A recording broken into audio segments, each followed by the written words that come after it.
नमस्कार प्यारे साथियों, आप सभी लोगों का हमारे चैनल सौर करियर पॉइंट में बच्चों आप लोगों का बहुत-बहुत स्वागत है। मैं सौर एक बार फिर से आप लोगों का अपने चैनल में बहुत-बहुत स्वागत करता हूँ। बच्चों आज के वीडियो लेक्चर में हम लोग देख रहे हैं कक्षा 10 का जो अपने पास में साइंस का टॉपिक है। साइंस के टॉपिक में केमिस्ट्री से जो आने वाले क्वेश्चन हमारे पास में बन रहे हैं, इस केमिस्ट्री के क्वेश्चन के हम लोग डिस्कशन करेंगे।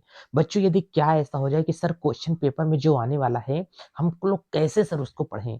सर ये जो चैप्टर है कहाँ-कहाँ से प्रश्न पूछ ले अम्ल, क्षार तथा लवण इसके बारे में हमको कुछ बता दीजिए। बच्चों यदि ऐसा हमारे पास में होता है अगर हमको पहले से कोई बता दे कि बच्चों इतना आप पढ़ लो, इसमें से सारे क्वेश्चन आ जाएँगे, आपको एक भी पैसे की चिंता लेने की आवश्यकता नहीं है। हम आपके पास में नहीं है तो क्या हुआ लेकिन आपके दिल के करीब हैं। हम दोनों के बीच में कभी कोई तीसरा आ जाए, ऐसा मैं होने नहीं दूँगा। मैं भले ही इतने दूर दिन आप लोगों से दूर रह लिया तो क्या हुआ, लेकिन पेपर के टाइम में हमारे बीच में तीसरा आपकी तैयारी नहीं करा पाएगा। इस बात की मैं गारंटी दे रहा हूँ, आपका साथ आपके एग्ज़ाम तक नहीं छोड़ूँगा। सारे वीडियो लेक्चर के जितने भी इम्पोर्टेंट टॉपिक बच रहे हैं, सारे इम्पोर्टेंट टॉपिक को मैं आप लोगों के पास में दे कर के छोड़ूँगा। अम्ल और क्षार लवण से जितने टॉपिक मैं डिस्कस करने चल रहा हूँ, इतने टॉपिक में से और कुछ मत पढ़ना, एकदम विश्वासपूर्ण आप लोग मेरे ऊपर ये वीडियो लेक्चर कंप्लीट करो, ठीक है? आज का जो सेशन है बच्चों ये केवल बहुविकल्पी है।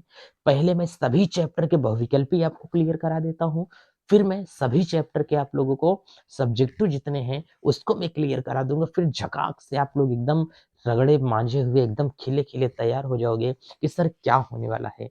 आज के इस वीडियो लेक्चर में आपको पीएच मान निकालना भी सिखा दूँगा, बहुविकल्पी क्वेश्चन जो है उसको भी मैं निकालना सिखा दूँगा। बगल में आप लोग देखेंगे आप लोगों को बच्चों क्या होगा बहुविकल्पी का पूरा प्रैक्टिस आप लोगों को दिख रहा है। हमारे पास में टोटल 11 क्वेश्चन दिख रहे हैं और इस 11 क्वेश्चन को लाजवाब तरीके से हमको पढ़ कर के चलना है। तो चलिए आज देरी ना करते हुए इस 11 क्वेश्चन का हम लोग डिस्कशन करके चलते हैं कि सर हमको क्या दे कर के रखा है।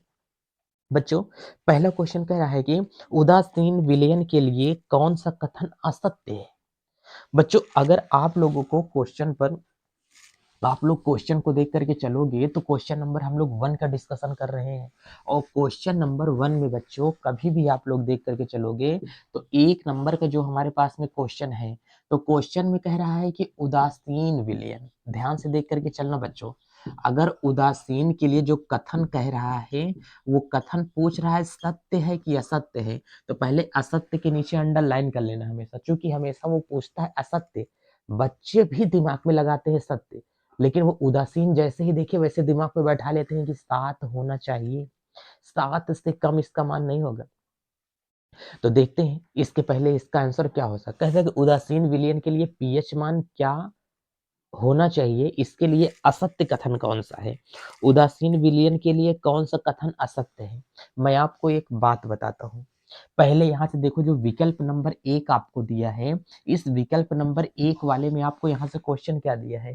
कह रहा है कि हाइड्रोजन की आयन सांद्रता जो है 10 की घाते -7 मोल प्रति लीटर हो। पहला दिया है हाइड्रोजन आयन की सांद्रता, मैं अपनी लैंग्वेज में लिख रहा हूँ, H प्लस आयन की जो सांद्रता है 10 की पावर -7 मोल पर लीटर है, ठीक है? दूसरा वाला कह रहा है हमको कि हाइड्रोक्साइड आयन की जो सांद्रता है उसका मान 10 की घात -7 मोल प्रति लीटर होना चाहिए। इसका मतलब OH नेगेटिव आयन की जो मोलर सांद्रता है 10 की पावर इतना मोल प्रति लीटर होना चाहिए। हमने कहा ठीक है बच्चों। तीसरा वाला हमको क्या कह रहा है? कह रहा है तीसरा वाला कि पीएच मान 0 होना चाहिए। पीएच जो हमको यहाँ से मान दे रहा है, ये पीएच मान कितना होगा? 0 होना चाहिए। हमने कहा ठीक है, ये भी देख लेते हैं। लेकिन और हमको यहीं से कह रहा है कि पीएच मान 7 होना चाहिए। ऑप्शन नंबर 4 में कह रहा है कि जो बच्चों यहाँ से पीएच मान होगा वो कितना होगा? 7 होना चाहिए। अब इस ऑप्शन में से, इस विकल्प में से हम लोग देख करके ये टिक लगाएँगे कि सर हमको बताइए ज़रा-सा पीएच मान क्या होगा? कह रहा है कि उदासीन विलयन के लिए पीएच मान होना चाहिए जो कि नीचे असत्य कथन दिया गया है। उदासीन अगर पीएच मान होगा तो उदासीन के लिए 7 मान फिक्स होता है कि नहीं? अगर आपको 10 की पावर के रूप में भी दिखाई दे रहा है 7 तो ये भी उदासीन है। 10 की घात में दिखा है 7 तो ये भी उदासीन है। ये लिखा है 7 तो ये भी उदासीन है। कौन-सा उदासीन नहीं? ये कह रहा है कि 0 होगा तो भी 7 होगा, नहीं। अगर 0 होगा तो उदासीन नहीं है। असत्य मान कौन सा दिया गया है? ये दिया गया है। 7 का लफड़ा ना दिखाई दे, वही वाला ऑप्शन इसमें होगा हमारे पास में। ठीक है, अब चलते हैं हम लोग क्वेश्चन नंबर 2 की ओर चलते हैं। अगर उदासीन के लिए सत्य कथन है तो ये भी सत्य होगा, ये भी होगा, ये भी होगा। तीनों कथन उदासीन के लिए सही कह रहा है, एक ही कथन गलत होगा, वो तीसरा वाला बच्चों हमारे पास में गलत होगा। ठीक है, चलते हैं आगे। क्वेश्चन नंबर 2 जल्दी से देख लो कि क्वेश्चन नंबर 2 हमारे पास में क्या कह रहा है। बच्चों समझो पहले। 2 कह रहा है कि एसिटिक अम्ल में अम्लीय हाइड्रोजन परमाणुओं की संख्या कितनी है? कह रहा है एसिटिक अम्ल। एसिटिक अम्ल का मतलब क्या होता है? सिरका होता है। सिरका मतलब क्या होगा? जैसे अंगूर के रसों में कौन सा पाया जाता है? तो अंगूर में तो क्या होता है? टार्टरिक एसिड होता है, लेकिन एसिटिक एसिड भी होगा। तो जो सिरका होता है उसे एसिटिक एसिड कहा जाता है। CH3COOH। ठीक है, ये हमारे पास में सिरका होता है। तो बच्चों जो हमारे पास में CH3COOH, इसमें कह रहा है कि हाइड्रोजन आयन के परमाणुओं की संख्या कितनी है। तो हाइड्रोजन आयन के परमाणुओं की संख्या अगर हम लोग देखना चाहेंगे, हो सकता है कि क्वेश्चन नंबर 2 की अगर बात कर रहे हैं बच्चों, यहाँ से हम लोगों से एसिटिक पूछ रहा है। क्या पूछ रहा है? एसिटिक एसिड पूछ रहा है। आप बताइए एसिटिक एसिड का मतलब क्या होता है? यहाँ पे हमको CH3COOH यहाँ से दिखाई दे रहा है। कह रहा है कि एसिटिक एसिड में हाइड्रोजन परमाणुओं की संख्या कितनी होती है? ऑप्शन नंबर 2 हो गया, 3 हो गया, ऑप्शन नंबर 4 हो गया। ऑप्शन नंबर बच्चों 4 में जो हमको यहाँ से दिखाई दे रहा है, मेरे पास में एक मार्कर नहीं दिख रहा है। बहुत बढ़िया मार्कर होता है। हर वीडियो लेक्चर में आप लोग बोलोगे साहब आपका मार्कर ही गायब हो जाता है, कैसे आप रख देते हैं? कहाँ पर अपना मार्कर रख देते हैं? मिल गया, बहुत बढ़िया मार्कर चलता है।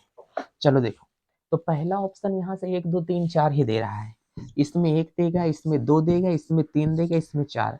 एसिटिक एसिड में हाइड्रोजन आयन, ना कि हाइड्रोजन, हाइड्रोजन आयन की संख्या पूछ रहा है। इसको सब हम लोग तोड़ेंगे तो CH3COO पर माइनस आयन और प्लस क्या निकलेगा? H plus ion.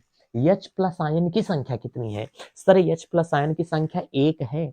बच्चों जब H प्लस आयन की संख्या 1 है तो first is the right answer.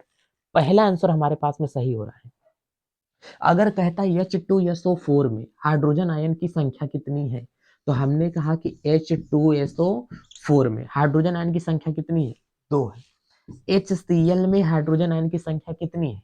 हमने कहा कि हाइड्रोजन आयन यहाँ से 2H plus ion plus SO4 पर -2 आयन। इसको तोड़ेंगे तो H प्लस आयन, Cl पे क्या होगा? Minus ion. अगर यहां से मैं इसको तोड़ दूंगा HNO3, तो H प्लस आयन NO3 पर नेगेटिव आयन। इतना होगा कि नहीं होगा? तो बच्चों इसमें H प्लस आयन की संख्या काउंट करवा रहा है। कह रहा है कि CH3COOH को तोड़ देते हैं तो H प्लस आयन कितना निकलेगा? अब मैंने कहा है H प्लस आयन जिसमें निकलेगा वो क्या होगा? अम्ल होगा। जिसमें H प्लस आयन नहीं निकले वो अम्ल नहीं होगा। तो इसमें H प्लस आयन की संख्या कितनी है? 1 है। तो 1 पर हम लोग क्या करेंगे? आंसर पर अपना निशान लगा देंगे कि 1 हमारे पास में आंसर सही निकल रहा है। ठीक है, चलो क्वेश्चन नंबर 2 भी आपके पास में क्लियर हो। अम्ल और क्षार और लवण से टॉपिक चल रहा है बच्चों। अब देखो, अब इसी के बाद हम लोग क्वेश्चन नंबर 2 का जिक्र करते हैं। क्वेश्चन नंबर 3 चलने वाला है। बच्चों ध्यान से देखते जाना, आपकी ज्यादा समझाने बुझाने का काम नहीं कर रहा हूँ, आपका टाइम लॉस नहीं करवा रहा हूँ, यूज करवा रहा हूँ। ठीक है, 3 देखो, कह रहा है कि प्रबल अम्ल के जलीय विलयन में किसका अधिक होता है? किसकी अधिकता होती है? कह रहा है कि प्रबल अम्ल के जलीय विलयन में किसकी मात्रा अधिक होती है, ये हमको बताना है। तो 3 नंबर कह रहा है कि प्रबल अम्ल में, प्रबल अम्ल में अधिकता होगी। अच्छा, कोई अम्ल अधिकता होगी, कोई अम्ल अधिक प्रबल कब होगा? तो कह रहे हैं कि सर कोई अम्ल अधिक प्रबल तब होता है जब इसमें क्या होगा? H प्लस आयन ज्यादा होता है। दूसरा का इसमें हमको क्या बोल रहा है? दूसरा कह रहा है कि सर इसमें OH निगेटिव आयन होगा, OH निगेटिव आयन होते हैं। तीसरा हमको कह रहा है कि Cl निगेटिव आयन होगा, और इसमें जो हमको चौथा कर रहा है कि Na प्लस आयन होगा। वाह भाई साहब, Na प्लस आयन होगा। कह रहा है कि इसमें ये वाला आंसर हो सकता है क्या? आप लोग बताओ। नया मार्कर कहाँ गया? किसी मार्कर में तेल ही नहीं है, क्या बताया जाए। चलिए साहब, तेल डाल लेते हैं। नए मार्कर साहब आप कहाँ पहुंच गए? मिल नहीं रहा है भाई साहब। बड़ी आफत हो जाती है जब कोई चीजें ढूंढो और मिलती नहीं है तो। चलो, इसी में ही इंक डाल लिया जाता है। ये भी नहीं चल रही है। चलो बाबू, इसमें जल्दी जल्दी आप लोग इसको देखते हो, जल्दी से बताओ कि ये क्या हो रहा है। ठीक है, आप लोग जल्दी से देखो। कह रहे हैं कि सर बताइए, प्रबल अम्ल में किसकी अधिकता होती है? अरे अम्ल कौन होगा? जो H प्लस आयन की संख्या बताएगा उसी को अम्ल कहेंगे। अब हम लोग अम्ल इस तरीके से थोड़ी पहचानते हैं कि जिसमें हमको क्लोरीन मिल जाएगा वो अम्ल होगा। तो क्लोरीन का तो अम्ल के संबंध में बात ही नहीं होता है। सोडियम का अम्ल के संबंध में बात ही नहीं होता है। जो H प्लस आयन का त्याग करे उसे अम्ल कहते हैं, और OH माइनस आयन का त्याग करे तो क्षार कहा जाता है। पढ़ाए हैं कि नहीं? जब ये हमारे पास में OH नेगेटिव आयन होगा तो ये क्षार होगा, ये भी नहीं होगा। बच्चों बचा कौन सा है? कहें सर पहला बचा है तो पहले पर टिक लगा दीजिए। प्रबल अम्ल कोई तब होगा जिसमें H प्लस आयन की संख्या ज्यादा होगी। तो इसका मतलब H प्लस आयन की संख्या पर अम्ल की प्रबलता डिपेंड करती है कि जिसको जल में घोलो शीघ्रता से H प्लस आयन निकल जाए तो वो बंदा अम्ल होगा, शीघ्रता से H प्लस आयन ना निकले तो वो बंदा क्या होगा? अम्ल नहीं होता है। कहें सर बस बता दीजिए, हो गया। तो इसका मतलब किसी अम्ल को जल में डाला गया, जैसे हमने कहा कि एक हमने पात्र ले लिया यहाँ से, इसमें बच्चों हम लोगों ने अम्ल ले लिया है। बताओ, ऊपर से अगर हमने क्या लिया? अम्ल लिया, इसमें हमने जल में डाला, और जितना तेजी से ये घुल गया उतना प्रबल ये होगा। जितना स्लो मोशन में घुला उतना ये दुर्बल होगा। पानी है, पानी में एक बट्टी साबुन डालो, धीमे धीमे घुलेगा। अब पानी में एक बट्टी निरमा डालो, जल्दी से घुल जाएगा। तो प्रबल कौन है? निरमा। जो जल्दी घुल गया वो प्रबल है, जो जल्दी नहीं घुला वो प्रबल नहीं है। तो बस यही चीज तरीके से हमको पढ़ना है और यही तरीके से हमको समझाना है कि जो चीजें जल्दी से घुल जाए वो है प्रबल, जो जल्दी ना घुले वो क्या है? दुर्बल है। एक परिवार में लड़की की शादी होती है, लड़की जल्दी जल्दी आकर के पहचाने लगती है, ओ माय गॉड, मेरे मम्मी है, मेरे पापा है, मेरे हस्बैंड है। तो क्या वो लड़की जल्दी से घुल मिल गई, इसका मतलब प्रबल लड़की है। किसी से आपकी पहली दफा में मुलाकात हो जाए और बातों ही बातों में आप लोग विलीन हो जाओ, कहीं सोच में पड़ जाओ, तो मतलब प्रबलता है इतनी ज्यादा। सुन मरे कि नहीं? जैसे एक रास्ते, एक गाना है विवाह मूवी में, आप लोगों ने सुना होगा ना। ऐसा तो कौन सा गाना है, मेरे को ध्यान नहीं आ रहा है। हमारी शादी में अभी बाकी हैं हफ्ते 4, ऐसा कुछ करके है एक सॉन्ग। तो उसमें देखो बहुत ज्यादा प्रबलता को दर्शाया, जब किसी चीज की लालसा बहुत ज्यादा हो तो वो प्रबलता को दर्शा देता है। जब किसी चीज को पानी में डालो जल्दी से घुल जाए तो वो क्या होगा? प्रबल। जब जल्दी से ना घुले तो क्या होगा? दुर्बल होगा। इतना समझ में आया? Repeated question 3 number. अगला क्वेश्चन बच्चों हम लोग चलते हैं क्वेश्चन नंबर 4 की ओर। ठीक है, कि क्वेश्चन नंबर 4 हमारे पास में क्या होता है। चलो, अब बच्चों अगर क्वेश्चन नंबर 4 होगा तो 4 करा है कि कॉपर सल्फेट विलयन का पीएच मान कितना होता है? कॉपर सल्फेट विलयन का क्वेश्चन नंबर 4 पे हम लोग अटके हैं। क्वेश्चन नंबर 4, कॉपर सल्फेट विलयन, विलयन का पीएच मान होगा। ध्यान से देख करके चलना। कह रहा है कि पीएच मान 7 से कम, पीएच जो होगा, पीएच कम है 7 ज्यादा है, तो 7 से कम। ठीक है, ये दूसरा वाला हमारे पास में ऑप्शन क्या दे रहा है? 7 होगा। तीसरा वाला ऑप्शन क्या दे रहा है हम लोगों को? तीसरा वाला कह रहा है कि 7 से ज्यादा, इसको हम ऐसे लिख देते हैं, ये 7 से कम। ठीक है, और इस वाले का हम लोग लिख देते हैं कोई नहीं। चौथा, कोई नहीं। ध्यान से समझना, लॉजिकल चीजें हैं। कह रहे हैं कि कॉपर सल्फेट विलेन का पीएच मान क्या होगा? अभी आपके देखो, मैं किसी का नाम नहीं लेना चाहता हूँ, ये धुरंधर लोग जब जाएंगे ना तो ये बोलेंगे copper sulphate, oh my God, ये तो अम्ल नहीं है और ये क्षार भी नहीं है, ये लवण है। और लवण का पीएच मान कितना होता है? 7 होता है। कहें बच्चों option second is the right answer. Second पे मार देंगे, आंसर गिर जाएंगे। अरे महाराज, ये कॉपर सल्फेट विलयन कह रहा है। विलयन कोई चीज तब बनती है जब उसको पानी में डालते हैं। अब देखो माथा पच्ची होगी। CuSO4 ले लो, इसको कहाँ पर डाल दो? पानी में। जब इसको CuSO4 को पानी में आप लोग डाल देते हो तो यहाँ से हमारे पास में निकलता है H2O और यहीं से हमारे पास में निकलता है CuOH का whole twice. Calcium hydra copper hydroxide बना देगा ना। हाँ ठीक है। तो इसका मतलब यहाँ से ये हमारे पास में जो बन करके जा रहा है, तो यहाँ से हमारे पास में क्या बना दिया? H2SO4 बनेगा ना बाबा। तो यहाँ से H2SO4 अम्ल बना कि नहीं बना? इसका मतलब ये क्या बना है? अम्ल। तो जो अम्ल का पीएच मान होता है वो पीएच मान 7 से क्या होगा?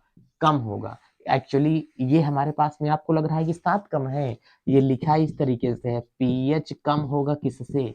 7 से। ये पीएच 7 से कम का सिंबल है, ये ज्यादा का सिंबल है। कि पीएच जो है इधर का निशान लगा है ना, ये पीएच जो है हमारे पास में क्या होगा? 7 से ज्यादा का पीएच मान। मैं आंसर गलत कर रहा हूँ क्या? नहीं, हाँ मैंने सिंबल उल्टा सीधा लगा दिया है। इस वाले में सिंबल यहाँ से देखो, इस तरीके से लगेगा। ठीक, तो ये है जो कम का निशान है, ये जो है हमारे पास में ज्यादा का निशान है। कि पीएच जो है हमारे पास में क्या होगा? 7 से जो पीएच हमको दिखाई दे रहा है वो पीएच 7 से हमारे पास में ज्यादा है पीएच। ठीक है, आंसर इसमें ये फर्स्ट होगा, ये हमारे पास में क्या होगा?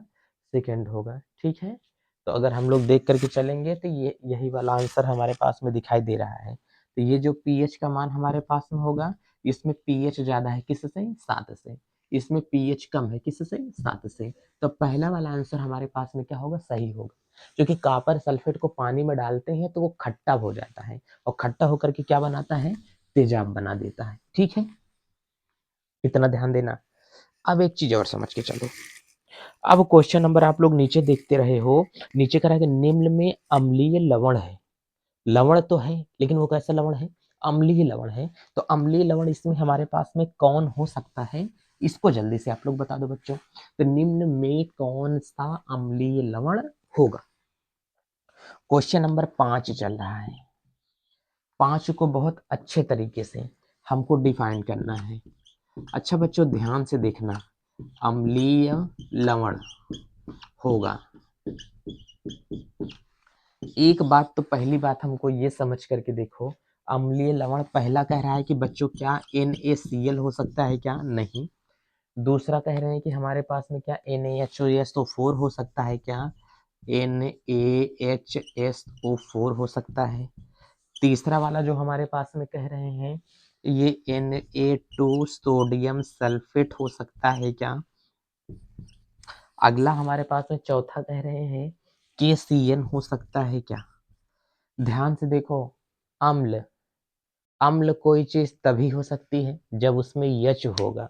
कुछ चीजें ऐसी होती हैं जिसमें यच नहीं होगा तो अम्ल नहीं होगा, लेकिन वो आप लोगों से 10th के लेवल पे नहीं पूछेगा। तो इसका मतलब अम्ल हाइड्रोजन किसमें किसमें नहीं है वो विकल्प निकाल दो। देखो इसमें नहीं है तो ये भी ऑप्शन नहीं हो सकता है, इसमें भी हाइड्रोजन नहीं है तो ये ऑप्शन नहीं हो सकता है, इसमें भी हाइड्रोजन नहीं है तो ये ऑप्शन नहीं हो सकता है। बोलो कौन सा आंसर? कहे सर ये वाला आंसर बस सही, खत्म।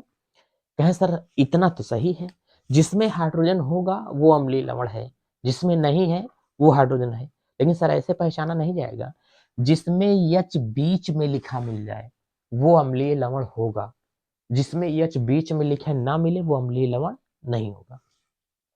लवण तो सारे के सारे हैं लेकिन बीच में हाइड्रोजन आया तो ये क्या है? अम्लीय लवण है। इसको हम लोग तोड़ेंगे तो H प्लस आयन इसमें से निकल जाएगा पानी में घोलने के बाद में। ठीक है, तो ये हमारे पास में अलग हो जाएगा। तो ये बंदा हमारे पास में अम्लीय लवण होते हैं। ठीक ना, लवण के अंतर्गत ही आते हैं लेकिन ये अम्लीय होते हैं। एक बात यहाँ से और निकल के आ रही है, ये सोडियम है NaCl, अगर इसे कहते हैं सोडियम क्लोराइड, बच्चों ध्यान से देखो, इसे कहते हैं सोडियम क्लोराइड कहा जाता है, जो कि हमारे खाने वाले नमक में होता है। सोडियम क्लोराइड में कौन सा अम्ल पाया जाएगा? सोडियम क्लोराइड में HCl अम्ल पाया जाता है। सोडियम क्लोराइड में कौन सा क्षार पाया जाता है? तो सोडियम क्लोराइड में जो क्षार पाया जाता है NaOH, सोडियम हाइड्रोक्साइड क्षार पाया जाता है। ठीक है, इसी के कारण हमारा किसका निर्माण होता है? सोडियम क्लोराइड का निर्माण होता है। सोडियम का इस्तेमाल कहाँ पर किया जाता है? मंजन में किया जाता है, सूजन को कम करने के लिए। क्या करने के लिए? सूजन को कम करने के लिए। नमक का उपयोग और कहाँ करते हैं? चीजों को खराब होने से बचाने के लिए, जिसे संरक्षण में कहा जाता है ना। तो इसका मतलब क्या होगा? सड़ने से बचाने के लिए। कहाँ पर? सड़ने से बचाने के लिए किसका इस्तेमाल किया जाता है? तो सड़ने से बचाने के लिए सोडियम क्लोराइड का इस्तेमाल किया जाता है। इसीलिए अचार बनाते समय मम्मी लोग अचार को खूब ज्यादा झोर देती है, देसी भाषा में कहा जाता है। आज आम को काट करके पानी निकालने के लिए नमक को खूब ज्यादा लगा करके रख देते हैं धूप में सूखने के लिए, ताकि अचार जल्दी से सड़े ना। इसलिए अचार बनाते समय अचार में नमक को बहुत ज्यादा कर दिया जाता है। ठीक है, तो चीजों को सड़ने से बचाने के लिए इसका उपयोग किया जाता है, नमक का। ये है नमक का काम। चलो, एक बात हमारे पास में और हो गई। क्वेश्चन नंबर अब हम लोग 6 पे ध्यान देते हैं कि क्वेश्चन नंबर हमारे पास में 6 क्या कह रहा है। बच्चों ध्यान देना कि क्वेश्चन नंबर 6 क्या कहेगा। अच्छे तरीके से कह रहा है कि का पीएच मान क्या होगा। पहले पीएच मान निकालना सिखा देता हूँ, बच्चों ध्यान से देखना। पीएच मान ज्ञात करना। पहले नंबर फार्मूला नंबर 1, चाहे आपसे H प्लस आयन और OH निगेटिव आयन बराबर आपसे पूछता है, तो आपको 10 की पावर -14, ये H प्लस आयन अम्ल है, OH माइनस आयन बराबर क्षार है। अम्ल और क्षार मिल जाएंगे दोनों, तो टोटल पीएच पैमाना कितना होना चाहिए? 14 के बराबर होना चाहिए। ठीक है, अगर मैंने कहा कि H प्लस आयन का मान कितना है, ध्यान से देखो। हमने अगर कहा, एक तो फार्मूला ये ध्यान में दे लो, और दूसरा फार्मूला मैं देता हूं पीएच बराबर, ध्यान से देख करके चलना। अगर कभी आप लोगों से निकलवा रहा है कि H प्लस आयन बराबर सांद्रता कितनी हमारे पास में हो जाएगी, तो माइनस यहाँ से क्या होगा? लॉग बेस 10 ब्रैकेट में H प्लस आयन की सांद्रता। ये पीएच बराबर फार्मूला होता है। पीएच हमेशा H प्लस आयन के सापेक्ष निकाला जाता है, OH माइनस आयन के सापेक्ष नहीं निकाला जाता है। कभी भी अगर आ जाए तो H प्लस आयन के सापेक्ष ही पीएच निकाला जाएगा। अब चलो क्वेश्चन नंबर 1 हमसे लो। हमने कह दिया क्वेश्चन नंबर 1 में OH माइनस आयन, ध्यान से देख करके चलो। हमने क्या कहा? H प्लस आयन की सांद्रता 10 की घात -5 है। तो बताओ पीएच मान कितना होगा? तो मोल प्रति लीटर है। तो देखो H प्लस आयन बराबर मैं यहीं पर मान रख दूंगा, तो पीएच बराबर कितना हो जाएगा?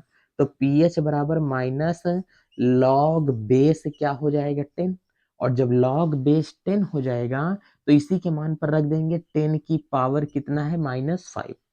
अब -5 यहाँ से आगे आ जाएगा, तो पीएच बराबर माइनस माइनस कितना हो जाएगा? Plus log base 10 into 10। Log 10 का मान 1 होगा, तो पीएच बराबर कितना हो जाएगा? 5। यही आंसर आ जाएगा। 10 की घात में जो आपको आंसर दिया है, ये पीएच इस वीडियो में ना सीखो। नेक्स्ट वीडियो लेक्चर में दे रहा हूँ केवल पीएच मान निकालने का, उसमें खूब बढ़िया झमाझम आप लोग सीख लो, 1 पैसे की भी दिक्कत नहीं होगी। कभी पीएच मान निकालने के लिए आपको दे और हाइड्रोजन आयन के सापेक्ष दे, तो जितना 10 की घात रहे वही उसका पीएच मान होगा। देखो इसमें 6 नंबर में कराए कि 10 की घात -6 मोल HCl विलयन का पीएच मान कितना होगा। तो इसमें 10 की घात -6 दिया है, तो आप लोग भी जिसमें विकल्प में 6 लिखा मिले, ऊपर वाली घात अगर माइनस में हो तो उत्तर आएगा प्लस में, ऊपर की घात अगर प्लस में हो तो आंसर आएगा माइनस में। हमेशा ध्यान देना। तो आप लोग 6 नंबर का जो विकल्प देखोगे, आप लोगों को कौन सा विकल्प दिख रहा है? 6 नंबर में ध्यान से देख करके चलो। 10 की पावर -6 यहाँ से मोल HCl, का पीएच मान होगा। यही आपको विकल्प में दिखाई दे रहा है सरकार। विकल्प में देख लीजिए, विकल्प में आपको क्या दे करके रखा है, यहाँ से 7 होगा, विकल्प में आपको 6 दे रखा है, विकल्प में आपको 0 दिया होगा, विकल्प ने आपको 6 दिया होगा, वो भी माइनस में। यहाँ 10 की घात आप लोग देखो माइनस में है कि प्लस में, कहे सर 10 की घात माइनस में है 6, तो हमने कहा माइनस में होगी तो उत्तर आएगा +6। तो +6 किस में है, इसमें। देखो -6 भी उत्तर दे करके रखा है, ताकि तुम भ्रम में पड़ जाओ, तुम कंफ्यूज हो जाओ, तुम्हें आए ना, इसलिए। तो 10 की घात जितने दिए रहे उतना ही वही उसका क्या हो जाएगा, आंसर हो जाएगा। खत्म कहानी। सीख लिए पीएच मान। नेक्स्ट वीडियो में मैं डिटेल से बता रहा हूँ, उस वीडियो को देखना ना भूलें। और जो वीडियो आप लोग नहीं देखते हैं, वीडियो के अंत में एक ऊपर स्क्रीन पर थंबनेल चलने लगेगा, जो वीडियो देखना उस पर टच करो, वीडियो पर पहुंच जाओगे। आई बटन ऊपर आया था अभी, उस पर टिक करोगे, उस पे से भी पहुंच जाओगे आप लोग। नहीं तो चैनल के प्लेलिस्ट में आओ ना, बहुत सारी वीडियो बना के रखा हूँ। ठीक है। क्वेश्चन नंबर 8 देखो, 7 देखो, H2S विलयन का पीएच मान क्या होगा। चलो आप लोग अम्ल, क्षार और लवण पहचानना मैंने आपको वीडियो में बताया है कि अम्ल स्तोत्र को देख कर कैसे पहचाने कि कौन अम्ल होगा, कौन क्षार होगा, कौन लवण होता है। इन सब को देख करके हम लोग कैसे पहचाने। चलो सूत्र को देख करके 7 नंबर क्वेश्चन देख करके चलो। कह रहे हैं कि H2S का पीएच मान होगा। अब एग्जैक्ट पीएच मान नहीं बता पाओगे, विकल्प देखो पहले, विकल्प क्या कह रहा है। विकल्प तो हमको सरकार ये कह दे रहा है कि इसका जो पीएच मान होगा 0 होगा। हमने कहा दूसरा क्या कहा, कह रहा है दूसरा विकल्प कह रहा है कि 7 होगा इसका पीएच मान। हमने कहा तीसरा देख लो, तीसरा कह रहा है कि 7 से कम होगा सर, तो हमने कहा कि 7 से कम होगा। कहीं चौथा पहले देखो फिर डिसीजन लिया जाए। कहे सतो कह रहा है कि 7 से अधिक पीएच मान होता है। हमने कहा अच्छा, इसका मतलब ये कह रहा है कि H2S, पहले तुम ये पहचानो ये अम्ल है कि क्षार है। कहे सर आपने बताया था कि H2S अगर रहेगा तो वो अम्ल होगा। हमने कहा बस, तो अम्ल का पीएच मान क्या कभी 0 हुआ है। कहे ना सर, अम्ल का पीएच मान कभी 7 हुआ है। नहीं सर, ये तो उदासीन का पीएच मान है। कहे अम्ल का पीएच मान 7 से क्या होगा, कम होगा। ये आंसर सही है। तो H2S का पीएच मान 7 से कम, 7 से ज्यादा होगा मतलब क्षार। ये फार्मूला हमारे पास सर क्षार नहीं है, ये कैसा फार्मूला है, अम्ल है, तो इसका मतलब H2S एक प्रकार की अम्लीय गैस होती है। खत्म हो गया, ऐसे पढ़ा जाता है। 8 नंबर क्वेश्चन देखो, कह रहा है कि शुद्ध जल का पीएच मान कितना होता है। जल का पीएच मान आपका क्षारीय ही होता है, लेकिन शुद्ध जल का पीएच मान 7 होता है। आंसर देख करके चलो। तो शुद्ध जल का पीएच मान आपके पास में देखेंगे तो शुद्ध जल का पीएच मान बच्चों कितना होगा, 7 होगा। फिक्स है। किसी विलयन का पीएच मान 4 है, इसमें उपस्थित हाइड्रोजन आयन का सांद्रण क्या होगा। 10 की घात जिसमें 4 लिखा मिले, देखो पीएच मान तुमको प्लस में दे रहा है ना, तो 10 की घात माइनस में 4 वाला आंसर जो दो होगा वही सही होगा। देखो माइनस, देखो विकल्प नंबर 1 -4 है, देखते हैं बार मार दो घस्ता से, आंसर सही है। दूसरा का देखो -7 दे रहा है, कोई जोड़ तोड़ ही नहीं है। अगला वाला देख करके चलो, इसमें कह रहा है कि 14 दिया है, ये नहीं होगा। अगला देखो -8 दिया है, ये भी नहीं होगा। उत्तर माइनस में तो आंसर प्लस में, आंसर प्लस में तो उत्तर माइनस में, यही आंसर हमेशा लगाया करो। बाकी कल तक के वीडियो लेक्चर में सीख लोगे कि कौन सा कैसा सही है। क्षारीय विलयन में फिनाइलफ्थीन का सूचक कैसा हमारे पास में होता है, इसको हमें देख करके इसका क्या बताना है, आंसर बताना है। कह रहा है कि बच्चों इसका जो सूचक होगा वो रंग कैसा होगा, हमारे पास में लाल होगा। कल की वीडियो लेक्चर में ये सीख लेंगे। अम्लीय विलयन का पीएच मान कितना होता है, 7 से कम। 2 टॉपिक रह गए हैं। इंडिकेटर कल आपको पढ़ा देता हूँ। इंडिकेटर पढ़ाने के बाद में आप लोगों को मैं ये बता देता हूँ कि हमारे पास में पीएच मान कैसे निकालते हैं। कल पीएच मान की डिटेल क्लास रहेगी, उस क्लास को देखना ना भूलें और वीडियो को ज़्यादा से ज़्यादा लोगों के पास में शेयर कर दें, क्योंकि धाकड़ क्लासें स्टार्ट है। इसके बाद कोई बहुविकल्पी मत देखना यार, इस चैप्टर से कोई बहुविकल्पी नहीं फंसने वाला है, मैं इस बात की गारंटी देता हूँ। ठीक है, चलते हैं, अपना ख्याल रखें, मस्त रहें, स्वस्थ रहें, मुस्कुराते रहें। बड़ों का मान सम्मान करें, छोटों को प्यार दें, महिलाओं का सम्मान करें, अपना व्यक्तित्व ऐसे बनाएँ कि भारत की एक अच्छे नागरिक का निर्माण हो सके। जय भारत।